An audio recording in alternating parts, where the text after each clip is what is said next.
Hello everyone and welcome to today's video. Today we'll be talking about the New Orleans Axeman and just what he did to New Orleans and what happened afterwards. The Axeman in New Orleans was a killer who would kill people in New Orleans from 1918 to 1919, and he would actually use the axes of the victims that he killed. In that year that he was active, he would actually do 12 attacks and 6 people would actually end up losing their lives to the Axeman. Now to start with the first victims, on May 23rd, 1918, Joseph and Catherine Maggio were struck with an axe while they were asleep. Both were actually found dead the next morning by Joseph's brothers who lived in the same house, and at the time police did not think that this would lead up to more murders. The next attack wouldn't happen till almost a whole month later. In the early mornings, Louis Bessemer and Anne Louis were both attacked by the axemen in the early morning. Louis would actually survive, but Anne would actually succumb to her injuries 7 weeks after the attack and die. Now after this, the Axeman wouldn't attack anybody for a whole month again, and his next victim would be on August 5th, 1918, and it'll be Mrs. Edward Schneider. She was actually pregnant at the time, and she said she woke up seeing the Axeman standing over her. But as she started to scream, the Axeman plunged his skull into her head. Miraculously, she actually survived, and she gave birth to a healthy baby. Now unlike the other attacks where the Axeman waited a month to attack somebody new, this next one, he would only actually wait 5 days, and on August 10th, he would attack Joseph Romano in his home, but without knowing that his 2 nieces were there. And as the Axeman left after attacking him, the nieces actually said they saw him, and they described him as a dark-skinned man, heavy-set, and wearing a dark suit and a slouch hat. But sadly, Joseph Romano would actually die from his injuries 2 days later. After this, people actually thought the Axeman was done because a month had passed and there was no new victims. So people were happy thinking that, hey, he might be dead or he might have just left New Orleans. That is until 7 months later when he struck again on March 10th, 1919. He attacked the Cormiglia family, and police say when they walked in to find the victims, Miss Cormiglia was actually holding her 2-year-old baby daughter, and Mr. Cormiglia was found in his own pool of blood. Sadly though, the 2-year-old would be the only victim of the Axeman that night.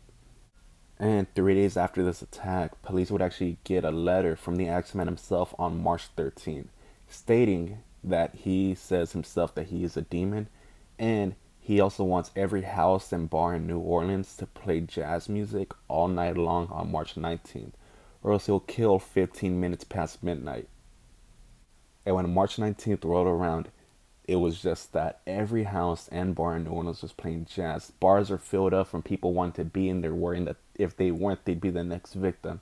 And that night, there was not a single victim of the Axeman. And there wouldn't be another attack by the Axeman. But 5 months later, he struck again on August 10th, 1919.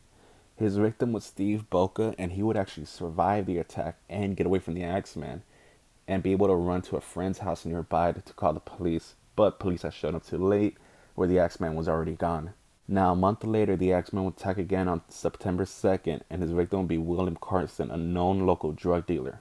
Now, he actually would survive the Axeman attack because he woke up seeing him in his house, and he actually shot at him, but he didn't hit him, and the Axeman also got away that night. But the next day, the Axeman would attack again on September 3rd, and he would end up attacking a young girl named Sarah Lauman. Luckily, though, she would survive this attack. Now, the Axeman wouldn't attack anybody again until a whole month later, and this would actually be his last known attack and his last victim. On October 27, 1919, he would attack Mike Pepitone in his own house, and he would actually kill him.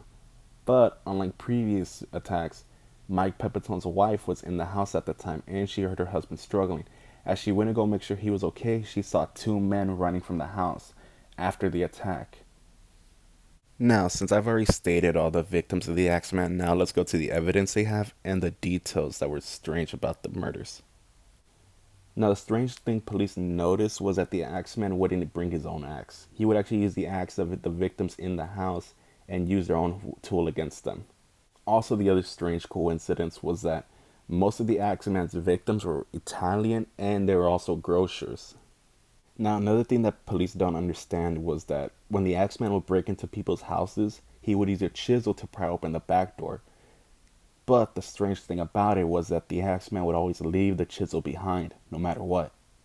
And finally, the other strange thing about this case was that when he actually attacked Sarah Lauman, he didn't even go in through the back door. He actually broke in through her window. And this is what police got thinking, that maybe the axeman that attacked her wasn't even the original axeman and it could have just been a copycat killer. Now that we have the victims and the strange things about this case, let's move on to the suspects. The first suspect would be something called the Black Hand. Since most of the Axeman's victims were Italian grocers, people believed they were victims of an early form of mafia. The Black Hand were called that because they were extortion methods, but the problem was that most of Axeman's victims survived, which mafia experts believe would not have happened if they were real Black Hand attacks. The second suspect would be Joseph Munfree, and he would actually run a blackmailing gang in New Orleans at the time. Now, the strange thing about this was that during the times of the Axeman stopping his attacks, Joseph Munfree was actually in prison, and they would start up again once he was free. The other thing is, though, the Axeman's attack stopped after he killed Mr. Pepitito, which, if you look at Munfree, he left New Orleans after the attack. Then a year later, in December 1920, Joseph Munfree was shot by Mrs. Pepitito, Mr. Pepitito's widow, in Los Angeles, and she remembered seeing him run after killing her husband. But the only thing is, though, recent research failed to find proof that a Joseph Munfree actually existed at the time in New Orleans. Now, the third suspect isn't a specific person or a group. It's more of what police thought at the time, and to this day, most people think is the fact that they weren't dealing with one axeman. They were actually dealing with the original and then plus copycats. Because in some of these cases, there were small details that didn't match up. Like, for example, the axeman was known for going into the back door, but in that one case, he went in through the window. The second was in the last victim. Instead of being one person, as most of the other cases were known to having one attacker, this was two people. So it got people thinking, what if people were pretending to be the axeman so they can get away with their own crimes while pretending to be some other killer? Now, what if the axeman was telling the truth? What if he was actually a demon hunting people down at night, and that's why the police never got him? It's a theory that to this day some people believe and actually say is in fact true in New Orleans. But that's just a crazy theory about who could be the Axeman. To this day, they've never found out who the Axeman is, and they probably never will, since the Axeman is seen more as like a scary story that you tell around the campfire. And in fact, to this day, it's also known that in New Orleans, some people actually play jazz on March 19th because they want to keep the Axeman away. Now that ends today's video for today. Thank y'all for watching, and please like and subscribe so you can keep updated with my next video.